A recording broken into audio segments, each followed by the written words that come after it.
Nasib pedagang es kelapa yang acungkan golok ke Wali Kota Bekasi, kini minta maaf.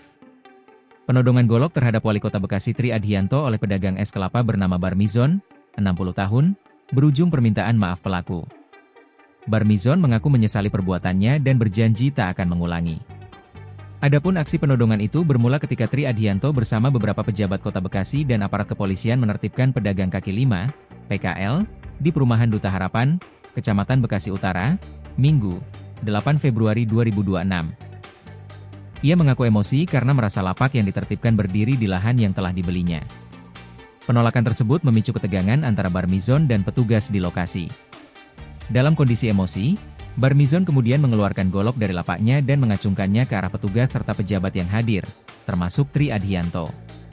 Usai kejadian, Tri Adhianto buka suara. Ia mengaku tidak merasa terancam meski sempat ditodong senjata tajam. Tri menyebut telah terbiasa menghadapi situasi serupa saat turun langsung ke lapangan. Enggak, terancam, juga, biasa saja. Karena saya kan orang lapangannya. Saya sudah terbiasa yang menghadapi hal-hal yang seperti ini ya, ujar Tri saat ditemui Kompas.com di Plaza Pemerintah Kota Bekasi, Senin. Meski sempat ditodong golok, Tri memastikan tidak akan melaporkan peristiwa ini ke polisi. Enggak ada laporan, aman. Karena kan menghadapi situasional itu kan harus dengan tenangnya.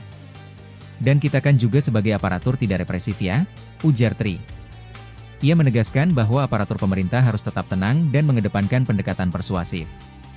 Menurut Tri, penertiban dilakukan secara bertahap disertai edukasi agar tidak menimbulkan kegaduhan di masyarakat.